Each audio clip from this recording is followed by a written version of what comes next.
그다음에 이제 우리 아기예수의 대리사 성녀에 대해서 같이 보겠습니다. 아기 예수의 대리사도 마찬가지로 정말 서서히 살아있는 생명체와 같은 하나님 나라가 이 성녀 안에 이렇게 형성됐어요.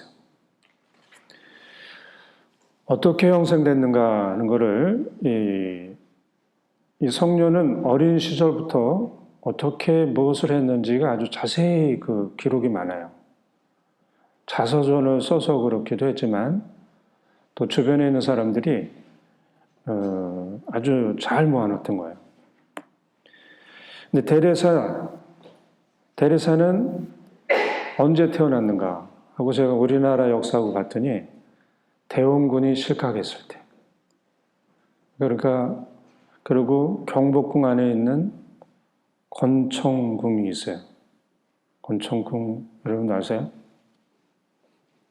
이것이 완공된 1873년. 그 자녀가 많았어요. 9번째 자녀로 태어났어요. 이 데레사는 태어나서 얼마 되지 않아가지고 배가 너무 아팠어요. 장염이 너무 심해. 그리고 젖도 제대로 못 먹었어요. 그러니까 잠을 못 잤어요. 잠을 못 자고 먹지도 못하고 막 이러니까 아기가 빈사 상태가 됐어요. 거의 죽을 뻔하는 그런 관계인데 겨우 그 유모를 찾아서 유모의 젖을 먹으면서 사는 거예요. 근데 데레사의 그 언니와 오빠가 있었는데 4명이 다 장염으로 죽었어요. 그러니까 데레사도 아마 굉장히 어려웠는데 그래도 이렇게 사는 거야. 살아나면서 어떤 결과가 이제 데레사에게 이제 있었냐면은 너무 예민해진 거야. 그래서 예민해져가지고 가끔은 뭐 1시간 동안 계속 우는 거야. 뭐 그치지도 않고. 아주 우는 것도 정말 그냥 막 악을 쓰면서 우는 거 있죠. 울부짖고 그렇게. 그래서 데레사가 자기 유년 시기로 이렇게 회상하면서 자기 유년 시기에 참을 줄 몰랐고 성급했고 화를 많이 냈다라고 이렇게 기억을 하고 있어요. 이런 데레사가 4살 됐을 때 그녀의 어머니가 46살이었는데 세상을 떠나게 돼요. 그래서 여기서 이제 큰 비극이 이제 일어나요. 이 어머니는 사실은 많이 아팠는데도 가족들을 위해서 탈진한 상태로 계속 일을 했던 거예요. 그러던 중에 두통과 뭐 위통돌 막 이렇게 해서 병원에 갔더니 암이 이미 온몸에 다 퍼졌어요. 그래도 이제 마지막 그 희망을 가지고 프랑스에 있는 루르드 성주 있죠. 거길 찾아가서 그 찬물에 몇 번이나 막 들어갔다 나왔다 했는데도 다녀왔지만 세상을 떠난 거예요. 이 어머니의 죽음은 4살 된 데레사에게 얼마나 큰 충격이겠어요. 그래서 이제 데레사는 4살부터 14살까지는 어떻게 말로 표현할 수 없고 너무나 괴로운 이 시기였다고. 그러니까 10년 동안 정말 제가 그 내용을 얼마나 힘들었는지를 쭉 읽어봤는데 너무나 힘들게 살았어요. 이 시기에 이제 데레사의 어머니도 세상을 떠났고 데레사가 정말 심적으로 정말 엄마같이 제2 엄마처럼 이렇게 따르고 믿었던 이 폴리나라고 하는 이 언니가 있어요. 이 언니가 가르멜 수녀의 입회를 해.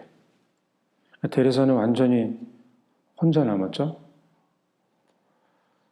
그래서 이제 이 상황을 제가 예전에 여러분들하고 강의하려다가 못했는데 우리는 집착과 애착의 시기를 지내요. 어린 아기는 엄마한테 엄청나게 집착하고 애착해. 근데 이 시기를 지나지 못하면 이 시기가 그래서 빼져버리면 어떤 상황이 되냐면은 이 시기에 이제 그 아기가 그 형성하는 건 뭐냐면 일관성 있게 완전하게 보호받는 그거를 익혀요. 집착과 애착으로. 그러면서 타인으로부터 완전히 받아들여지는 체험. 거부다는 게 아니고 완전히 포용되는 이 체험이 계속 이 아기 안에 이게 축적돼야 안정된 마음을 가질 수가 있는 거예요. 그리고 부드러운 모성애를 느끼면서 잘해야 완전 안정됐다. 정서적으로 안정감을 얻으면서 사는데 데레사 아기는 이게 환경적으로 어렵게 된 거예요. 안정된 마음이 있어야지 아기가 홀로 있을 능력이 있어요. 혼자 있어도 괜찮아. 근데 안정된 마음이 없으면 혼자는 어디 있어요? 울부짖고 난리치는 거예요. 그리고 또 두려움이 없어야 주변 세상으로 나가는 거예요. 주변 세상으로 나가고 또 주변 세상에서 오는 도전도 기꺼이 받아들이고 아주 적극적으로 이렇게 대응하면서 사는데 데레사 성녀의 이 삶은 제가 쭉 다 읽어봐도 여기서 많은 어려움을 느끼는 거예요. 어떻게 됐는가? 데레사 성녀는 이상할 정도로, 정말로 이상할 정도로 예민하게 됐어요. 그래서 불안하고 무서워서 경기를 일으켰지. 이 경기를 일으키는데 어쩌다가 아니고 수시로. 그리고 공포와 환각 같은 이런 상태로 울고 덜덜덜덜 떨고 사는 거예요, 이 어린아이가. 그거를 얼마나? 거의 10년을. 그래서 이제 의사는 증세를 신경증적 발작. 이거를 계속 그 하루에도 몇 번씩 하면서 살았던 거야. 그래서 이제 어린 데레사의 병세가 점점 악화하게 되니까 아버지는 원래 이제 알랑송이라고 하는 거기서 이렇게 살았는데 리지에 성녀 이렇게 얘기하잖아요. 리지에로 이사를 갔어요. 뭔가 좀 바꿔보려고. 그렇지만 별 도움이 안 됐어요. 그래서 어린 데레사는 공부는 아주 잘했는데 학교를 갈 수 없어요. 두통이 너무 심하고 또 심장도 여러분들이 이 상태면 심장이 엄청나게 아픈 거 아셔요? 막 놀라서 뛰니까. 그리고 온몸에 종기가 많이 생기는 거예요. 그래서 이제 더 이상 어떻게 할 수가 없어가지고 친척 집에 이제 보냈어요. 친척 집에 있으면서 이 심각한 발작 그 증세가 없어지지 않고 계속된 거예요, 이 어린아이가. 그리고 자기 의지와 관계없이 계속 헛소리하고 쓰러지고 그것도 하루에도 몇 번씩. 이 아기가 그거를 버텨내고 사는 것만 해도 대단하죠. 근데 저는 여기 이제 쓰진 않았는데 데레사 성녀는 이 모든 걸 하느님 안에서 감사하고 받아들이면서 살아요. 아기인데. 어떻게 치유가 됐는가? 데레사 성녀가 10살 되던 해, 그러니까 성령 강림일 날, 그 벽난로에 성모님이 있었는데, 아까 제가 어떻게 하라 그랬죠? 종달새? 종달새라고 하는 게 어떻게 하라 그랬죠?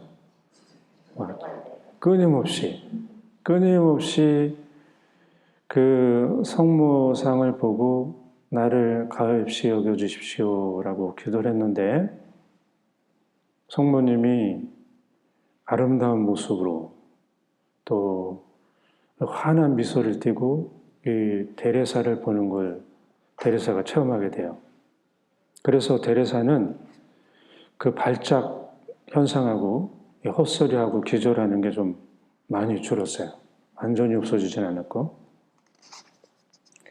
그 다음에 이제 데레사 성녀가 뭐 첫 영성체하고 막 이러는데 그건 제가 다 뺐어요. 11살쯤 됐을 때 데레사 성녀가 이제 피정을 하면서 강론한 걸 11살 때부터 보니까 강론을 메모하고 그랬어요. 저는 뭐 지금도 잘 메모 안 했는데.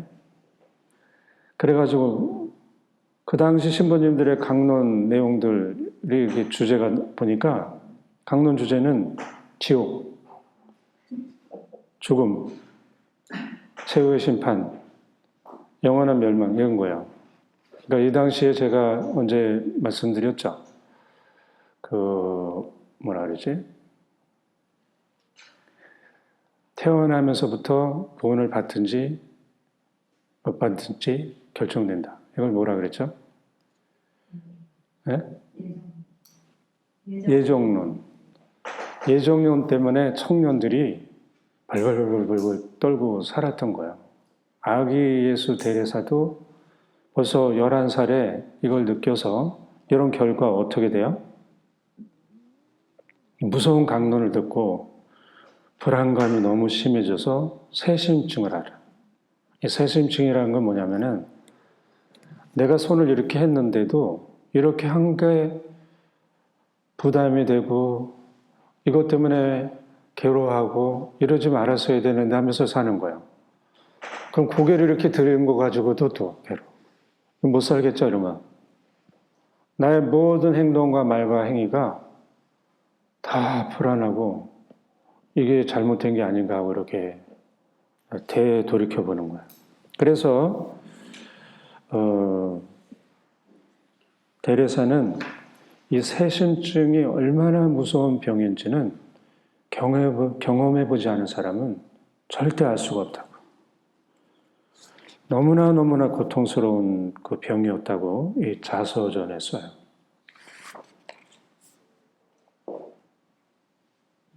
이 새심증에 1년 반 동안 그렇게 이제 힘들어하다가 어떻게 돼서 이제 여기서 벗어났느냐면은 데레사는 이제 자기의 그 아픔이나 힘든 걸 누가 좀 얘기해야 되는데 할 사람이 없어요. 할 사람을 어떻게 찾았냐면은 자기보다 먼저 세상을 떠난 오빠, 언니들한테 이제 자꾸 청한 거예요. 내가 이렇게 아프니까 도와달라고.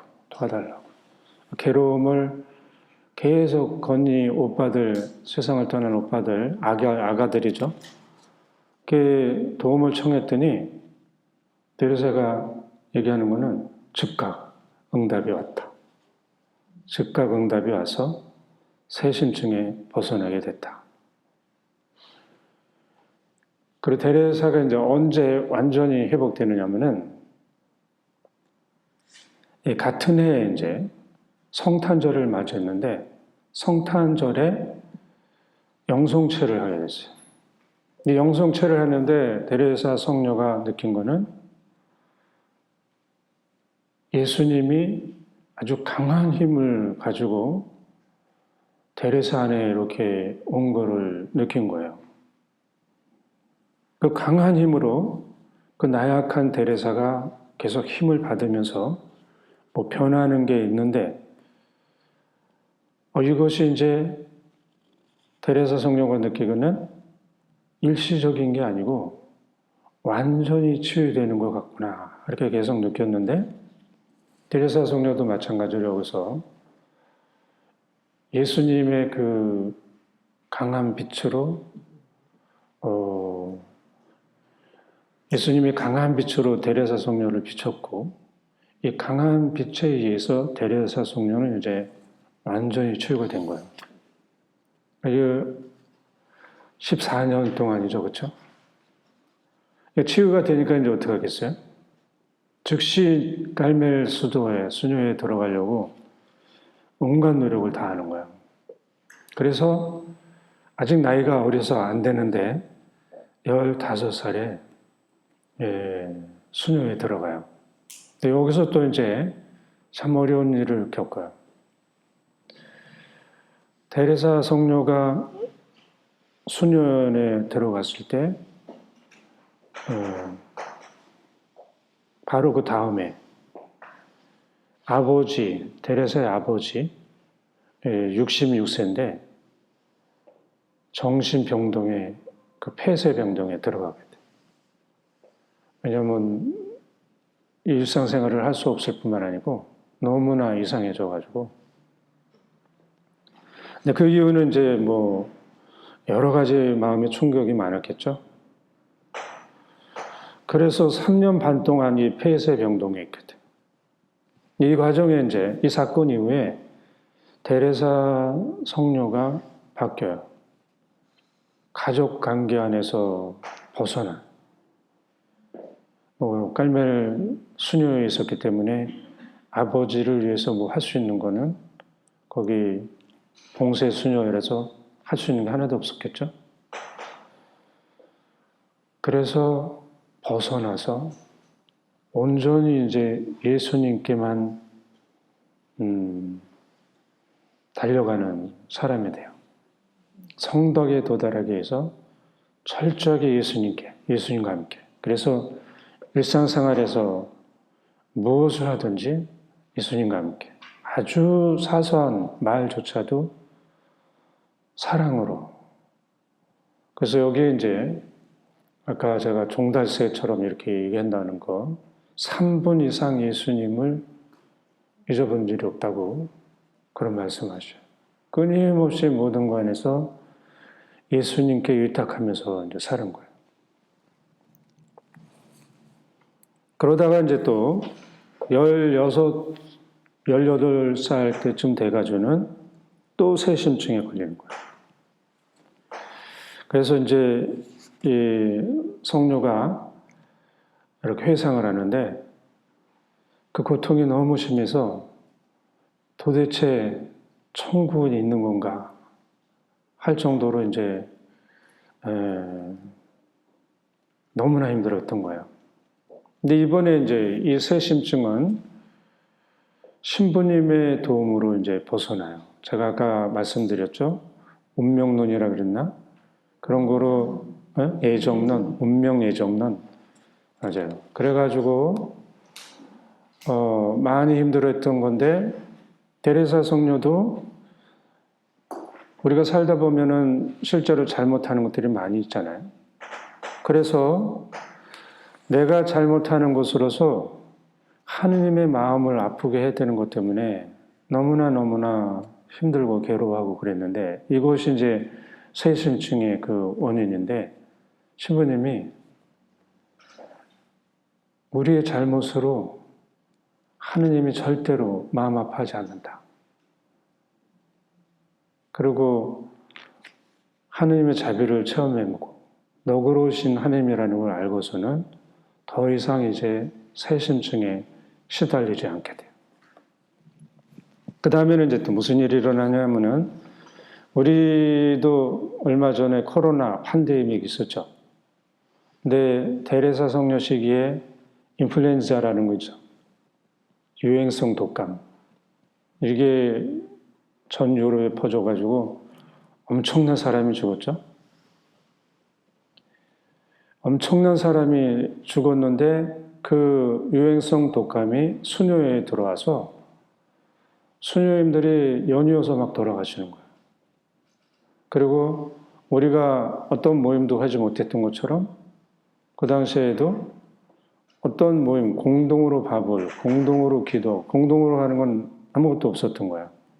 단지 이제 공동체에서 했던 거는 이 죽어간 수녀님들을 위해서 매장하고 장례식 치르고 또 병 걸린 수녀님들 간호하고 이런 것만을 했는데 이때 데레사 성녀가 이 모든 것을 아주 잘하면서 공동체에 이 활력을 막 일으키는 그런 역할을 한 거예요. 그래서 이제 어떻게 됐겠어요?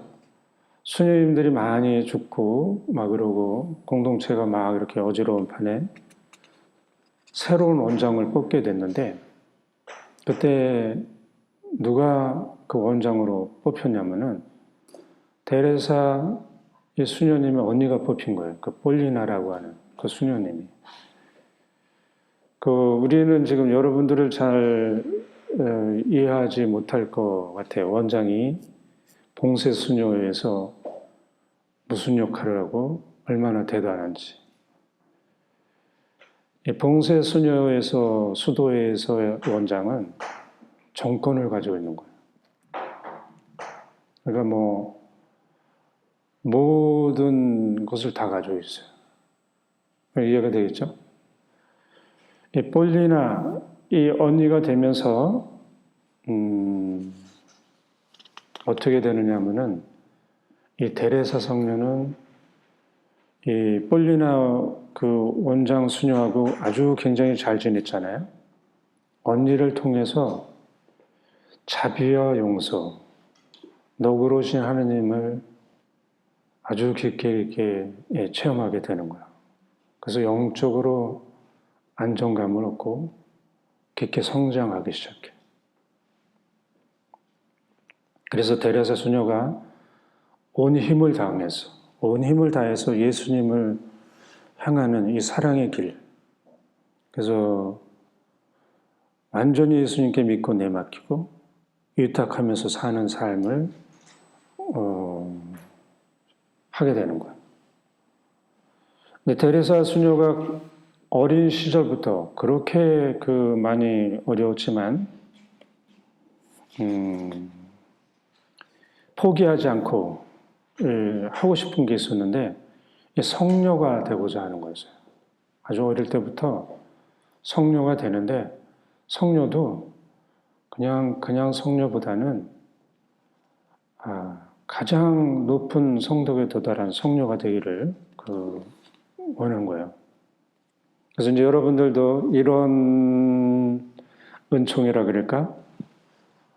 이런 삶이 여러분들에게 와야 여러분들이 완독에 도달하는 그런 수준인데, 뭐냐면 예수님께서 겟세마니 동산에서 느끼셨던 거 있죠?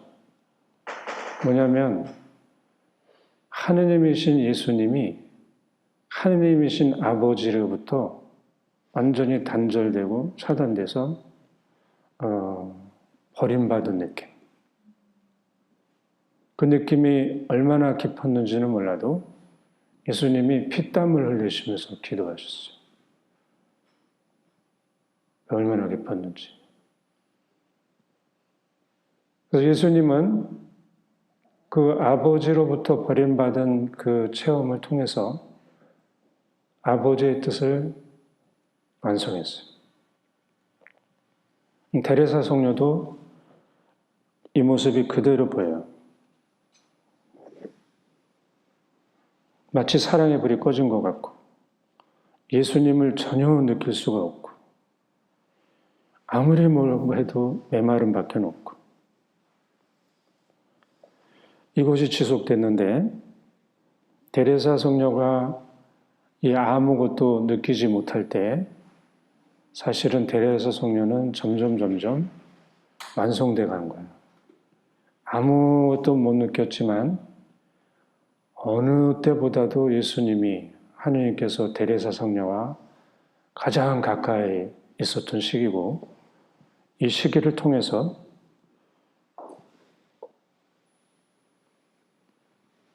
살아계신 생명체와 같은 하느님 나라가 수년임 안에 형성된 거예요. 그래서 수동적으로 하느님의 딸로 새롭게 창조됐던 거예요. 이 시기를 통해서 수녀님은 자신의 약함과 무능함, 아까 제가 말씀드렸죠? 죄의 무게와 깊이. 이걸 얼마나 깊게 깨달았겠어요. 그래서 점점 겸손한 사람이 돼서 성덕에 도달하는 길을 찾게 돼요. 그리고 성덕에 도달한다는 것이 자기의 노력으로 되는 게 아니고 자기의 무능함을 예수님 팔에 안겨서 맡겨서 성덕에 도달한다고 하는 것을 깨닫게 돼요. 그래서 이제 이렇게 테레사 성녀가 23살이 됐을 때 결핵으로 인해서 이제 각혈을 하게 돼요. 처음으로. 많은 고통을 겪었는데 이 테레사 성녀는 이 처음 각혈한 거를 어떻게 얘기를 하냐면은 예수님의 현존을 알려주는 고요하고 아득한 속삭임이었다.